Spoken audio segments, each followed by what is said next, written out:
გამარჯობა ბატონო გრიგოლ. როგორ ბრძანდებით? მადლობა, კარგად. ბატონო გრიგოლ, თქვენთან გვაქვს რამდენიმე კითხვა და შეგიძლიათ რომ გამოვბრძანდეთ. გინდა დავარდამანებთ და აჭარის პოლიციის დეპარტამენტის ყოფილი შეფი გრიგოლ ბესელია, რომელიც ოფიციალური დოკუმენტებით უსახლკაროა, თანამდებობიდან გადაყენების შემდეგ ამ დიდრულ ვილაში ცხოვრობს. აჭარის რეგიონის ყოფილი პირველი პოლიციელი ტაბახმელაში დედის სახელზე გაფორმებული ორსართულიანი თეთრი სახლის ბინადარია. თქვენი ახალი სამსახურის ამბავი მაინტერესებს. ბატონო გრიგოლ, უხერხულია ასე ახლა ჩამომჯდარი კედლიდან უნდა დაგველაპარაკოთ? კი? არ გამოხვალთ ჩვენთან? შინაგან საქმეთა სამინისტროში 20 წლიანი მუშაობის შემდეგ ბესელიას თანამდებობა მოულოდნელად დაატოვებინეს, თუმცა შაბათის ეთერმა დაადგინა, რომ ბესელიამ პოსტი კერძო სამშენებლო ბიზნესში მიიღო. ბატონო გრიგოლ, M კვადრატის დაცვის სამსახურის უფროსი გამხდარხართ. რა თქვენი საქმეა? ამ რეპორტაჟში გიყვებით, როგორ იღებენ მაღალ თანამდებობებს ქართულ ოცნებასთან დაკავშირებულ სამშენებლო კომპანიებში ყოფილი ჩინოვნიკები. გრიგოლ ბესელია აჭარის პოლიციის დეპარტამენტის დირექტორის თანამდებობას 4 წელი იკავებდა. ის ჟურნალისტ მზია ამაღლობელის წინააღმდეგ სასამართლო პროცესზე საქართველოს პროკურატურის ერთ-ერთი მოწმე იყო. ბესელია ჯერ ბათუმიდან თბილისში გადმოიყვანეს, შემდეგ მოულოდნელად პოსტიდან 2025 წლის 4 აპრილს გადააყენეს. ბოლო დეკლარაციით, რომელიც ბესელიამ 2026 წლის 23 აპრილს შეავსო, ირკვევა, რომ ის კადრების განყოფილებაში 4 აპრილს გადაიყვანეს, 25 დღეში კი სისტემიდან გაუშვეს. მაღალი თანამდებობის პირი შინაგან საქმეთა სამინისტროდან მოულოდნელად გაგიშვეს და ახლა M კვადრატში წახვედით? რას ქვით გამიშვეს? მე თუ წამოვედი. თქვენ თვითონ როგორ წამოხვედით? შაბათის ეთერის ინფორმაციით, ახლა შინაგან საქმეთა სამინისტროს მაღალ ჩინოსანს სამშენებლო კომპანია M კვადრატის უსაფრთხოების სამსახური ჩააბარეს. კადრების განყოფილებაში გადაგიყვანეს და 20 დღეში დაგიტოვებიათ თქვენი დეკლარაციით თანამდებობა. აგერ მიკავია თქვენი დეკლარაცია ხელში, ბატონო გრიგოლ. 4 აპრილს გადავედით კადრების განყოფილებაში და 25-ში გამომიშვესო და. არასწორი ფუნქციები გიჭირავს ხელში. არასწორად ჩაწერეთ დეკლარაციაში? თქვენ რაღაცა არასწორად გიჭირავთ ხელში. ის რაც ბესელიასთვის არასწორი ფურცლებია, მისი შევსებული საჯარო დეკლარაცია, იურიდიული ძალის მქონე დოკუმენტი. ბესელიას სისტემაში ვანო მერაბიშვილის დროს მივიდა და მას შემდეგ უწყების ყველა შეფი გაიარა. ჩნდება კითხვა, რა მოხდა ახლა, რა შეეწირა მისი პოსტი.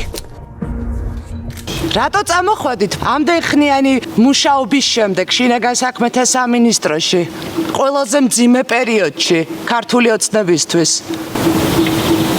რატომ უნდა გითხრათ? რავალდებული ვარ რომ რა მეკითხათ? მაინტერესებს, რატომ გამოგიშვეს თანამდებობიდან და M კვადრატში როგორ მოხვდით, ბატონო გრიგოლ? არ არის თქვენი. სამშენებლო კომპანია M კვადრატი წლების განმავლობაში საქართველოს კაპიტალის საკუთრება იყო. სამშენებლო ბაზრის გიგანტი 2026 წლის ივნისში გაიყიდა და კახი კალაძის ახლო გარემოცვის წევრმა ბიზნესმენმა ლაშა კვაჭაძე მიყიდა. შაბათის ეთერის ინფორმაციით, სწორედ კალაძის მეგობარი კვაჭაძე იყო ის კაცი, ვინც M კვადრატის უსაფრთხოების უფროსის პოსტი გრიგოლ ბესელიას ჩააბარა.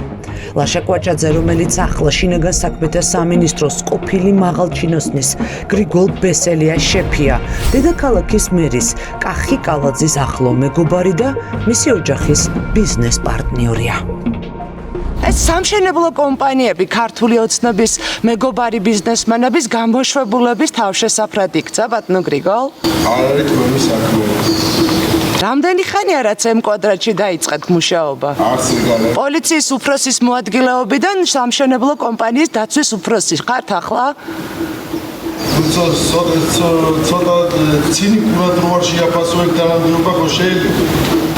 ასე პენსიაზე გავოდი იმსახურე ჩემ ქვეყანას და გამოვედი და მიმხედავ ჩემთან ხო შეიძლება ხო თქვენს აღარ შეგაწუხოთ კვაჭაძესთან დაალაგეთ რომ თანამდებობაზე დაენიშნეთ გრიგოლ ბესელია ახლა 44 წლის არის.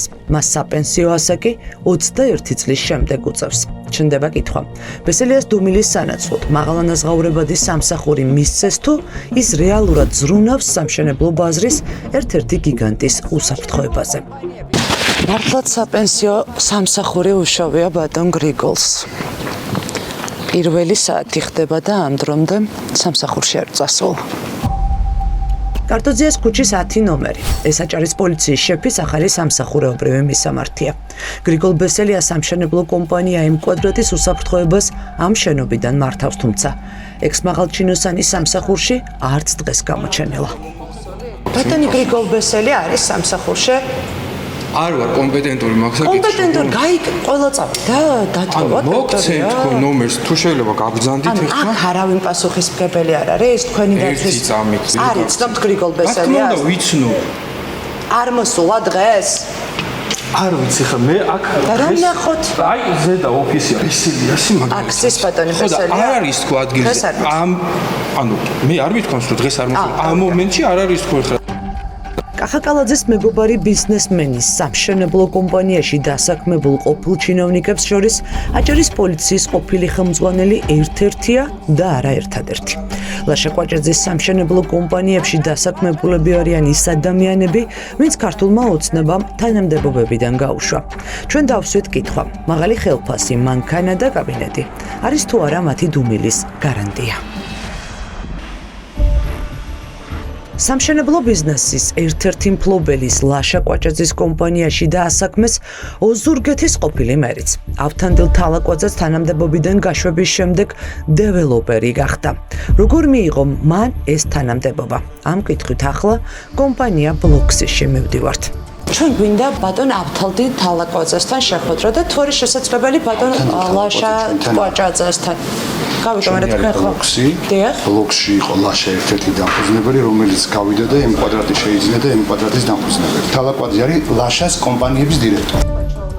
სამშენებლო კომპანია ბლოქსის დირექტორი გვეუბნება, რომ კახაკალაძის და დეპუტატ გიორგი ბარვენაშვილის ახლო მეგობარმა ბიზნესმენმა წილი გაყიდა და მათი კომპანია დატოვა. ლაშა კვაჭაძეს თან გაჰყვა ავთანდილ თალაკვაძეც, რომელიც ბიზნესში მისი მოყვანილი კაცია და ახლა მის სამშენებლო კომპანიებსაც მართავს. გავიყავით და გავიდა ლაშა რაღაც პროექტები წაიხვდა. ბოდიში დავიბენი. ნახეთ, ბლოქსის სანაპირო არსებობს თუ აღარ არსებობს? როგორ არსებობს? არსებობს. არსებობს 50% არის RMG Gold-ი, 50% იყო ბლოქსი.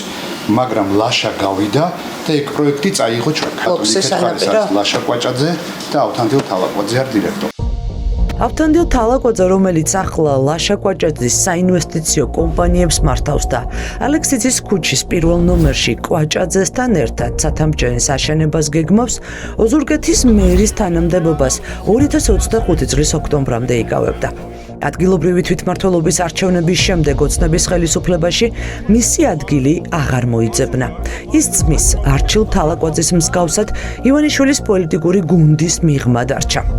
როდესაც წამოვედი, საკმაოდ საინტერესო შემოთავაზება მქონდა ბატონ ლაშა კვაჭაძეს, რომელიც ასევე ჩემი დიდი ხნის მეგობარია და ბავშვობიდან ერთმანეთს ვიცნობთ და ლოგიკურია, რომ შემოთავაზება გაიგეთებია. ვეღარ მოხვდით სამთავრობო წევრთა შორის და შემდეგ ბიზნესში მოიძიეთ ადგილი? მოსაძები არაფერი არ მჭირდა, მე ამაყება ქართული ოცნების გუნდის წევრი ვიყავი და ძალიან ბევრი რამე გავაკეთე ქვეყნისთვის და მათ შორის მთავრობის და პრემიერ-მინისტრის ხარდაჭერით. ახალი პრემიერ-მინისტრის პირობებში ვეღარ იპოვეთ თქვენი ადგილი ქართულ ოცნებაში?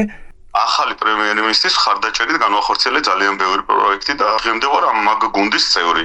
და მაგ გუნდის წევრი როგორ ხართ? ლაშა კვაჭაძის გუნდის წევრი ხართ ბატონო ავთანდილ?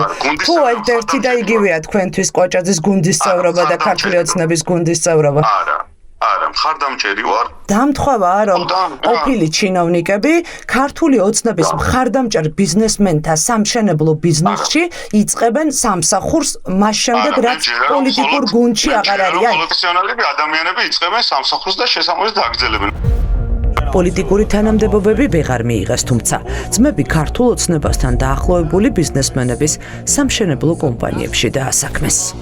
არის ხალხი, რომელიც რაღაცას ანგრევს, შლის, აფუჭებს, არის ხალხი, რომელიც რაღაცას აშენებს, ხან საჯარო სექტორში, ხან ბიზნესში. ქართულ ოცნებაში თქვენ და თქვენმა ძმამ ასაშენებელი ვეღარაფერი ნახეთ პატნორჩილ და სამშენებლო ბიზნესში, ამიტომ წახვედით. ჩვენაც შეგვეძლო ჩვენი ქვეყნისთვის გავაკეთეთ. ეხლა სხვები აკეთებენ. ეხლა სხვები აკეთებენ და არც მეორე და ორივე ეხლა სხვები აკეთებენ სიაში, ჩემი ძმა არ ყოფილა არასდროს, შესაბამისად მაგაზე თქვენ არ ინერვიულობთ. მაღალი თანამდებობა ეკავა წლების განმავლობაში თქვენს ძმასაც და ისიც ოცნების მხარდამჭერი ბიზნესმენის ლაშა კვაჭაძის კომპანიაში დაუნიშნავთ დირექტორად და ამიტომაც გეკითხებით რომ როგორ მოხდა რომ არის ოცნების მხარდამჭერი. არ არის კვაჭაძე ოცნების მხარდამჭერი. როგორც გინდათ ისე ამბობ. პარლამენტის თავმჯდომარეობიდან სამშენებლო ბიზნესში გადაინაცვლა არჩილ თალაკვაძემაც. ერთ დროს ქვეყნის მეორე პირს ახლა კორპუსების აშენება აქვს ჩაბარებული. არქიში ახლა რა თანამდებობას ეკავებთ? არქიში საერთაშორისო ბიზნესის აღმასრულებელი დირექტორი ვარ. სამშენებლო კომპანია არქი ბინებს აშენებს და საქართველოს მოქალაქეების გარდა ისრაელის, არაბეთის ქვეყნების და რუსეთის მოქალაქეებზე ყიდის. არჩილ თალაკვაძე არ აკონკრეტებს, მოიაზრება თუ არა მის თანამდებობაში ეს მიმართულება. თალაკვაძე ამ პოსტზე ოცნების ყოფილმა დეპუტატმა ივლიანე წულაიამ დანიშნა, რომელიც სამშენებლო კომპანია არქის მფლობელია. როგორ მოხდით პარლამენტის თავმჯდომარეობიდან შემდეგ სამშენებლო ბიზნესში პატნორჩ? ჩვენსკვე როგორ მოხდა? ყველა ადამიანი როცა ამთავრებს ერთ სამსახურს, პოულობს მეორეს. როგორ იპოვეთ არქიში თქვენი შესაფერისი სამსახური პატნორჩ? მქონდა არაერთ კომპანიასთან მოლაპარაკება. ჩემი გუნდის მხრიდანაც მქონდა შემოთავაზებები, რომ გამეგზელებინა საჯარო სექტორში, თუმცა ბიზნეს სექტორი ავირჩიე და გადავედი ბიზნესში. რა შემოთავაზება გქონდათ საჯარო სექტორში, რომ უნდა გაგეგზელებინათ? მაგისგან ხელა ვფიქრობ. იცით რა დაგეკითხებით? სამშენებლო კომპანია არქის მფლობელი ივლიანე წულაია ქართული ოცნების ყოფილი დეპუტატი და დედაქალაქის მერის ყოფილი ბიზნეს პარტნიორია. ის მეცხრე მოწვევის პარლამენტში კახაკალაძის კვოტით მოხვდა. წულაია საჯარო სივრცეში ხშირად ჩნდებოდა სუსის დაკავებულ უფროსთან, გრიგოლ ლილვაშვილთან ერთად. ეს კადრები ჩვენ სიონში გადავიღეთ, სადაც არქის პროექტის პრეზენტაციაზე მაშინ ლილვაშვილი პირადად იყო ჩასული. ოცნებიდან გაშვებულებს კალაძემ გიპატრონოთ, როგორც მის მეგობრებს. ანუ ხა ეს ძალიან ჩემი აზრით ძალიან იაფასიანი კითხვა. რატომ არის იაფასიანი კითხვა? იმიტომ რომ წულაია მისი მეგობარი და ნათელ მირონი არ არის, ქართული ოცნების ყოფილი წევრი არ არის თუ ქართული ოცნების გუნდიდან არ გაუშვება? კახაკალაძე ყავს ძალიან ბევრი მეგობარი. შესაბამისად, ანუ სამსახურის ზებნა იმ ნიშნით რომ ვინმეს მეგობარი არ აღმოჩნდეს, რა თქმა უნდა, არ დამიწყია. თავად თუ კალაძემ თქვა. ჩემი მეგობარი, ხო იცით, რომ ერთად მუშაობდით, ძალიან ბევრი წელი გვაქვს ერთად გამოვლილი და რა გიკვირთ ვერ მივხვდი, ანუ რატო არ შემიძლია, რომ ჩემ მეგობარს დაველაპარაკო. რომ წავიდეს პარლამენტის თავმჯდომარე რა გიკვირთ, რომ პირდაპირ დაველაპარაკო ჩემ მეგობარს, მაგაში რა გასაგებია. ანუ კალაძე არ ჩარეულა თავად თქვათ? ანუ ეგეც საკითხებზე თავის მართლებას არ ვაპირებ, იმიტომ რომ აბსურდია.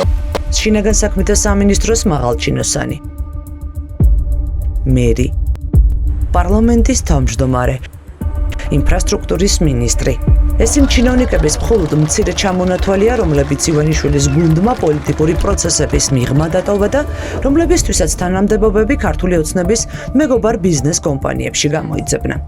საქმე გავაკეთეთ, რისი აშენება შეგვეძლო ავაშენეთ, დავასრულეთ ის სამსახური ვადები ამოიწურა კანონით, კონსტიტუციით, რაც იყო დადგენილი, როგორც ყველა ადამიანი, ვინც დამასრულებინეთ, როგორც ყველა ადამიანი, ვინც ერთ სამსახურს ამთავრებს და სჭირდება მეორე და პოულობს მეორეს, ესე მოუძებნით. რა პრობლემას ხედავ? გულების საპენსიო სამსახური ქართული ოცნების მეგობარი ბიზნესმენების სამშენებლო კომპანიაში აღმოჩნდა, თქო, ეს იყო პატრონობის ნაწილი. პენსია როგორ წარმოგიდგენიათ, მე არ ვიცი, მაგრამ მე ჯერჯერობით ძალიან დიდი რომ აქვს პენსია და 11 წუთზე რომ გადიხართ სამსახურში პარლამენტის თავმჯდომარეობისგან განსხვავებით. ჩემს შვილს მოვაკითხე და ბრუნდები უკან სამსახურში. საკუთარი სამშენებლო ბიზნესი დაიწყო ინფრასტრუქტურის ყოფილმა მინისტრმა. ირაკლი ქარსელაძემ თანამდებობიდან გადაყენების შემდეგ ერთ თვეში კომპანია კავკასუს პრაიმ ბილდერსი დააფუძნა. ხელმძღვანელ პირებად კი თავისი ყოფილი მოადგილეები დანიშნა. მოგვიანებით ეს ხალხი კორუფციის ბრალდებით დააკავეს.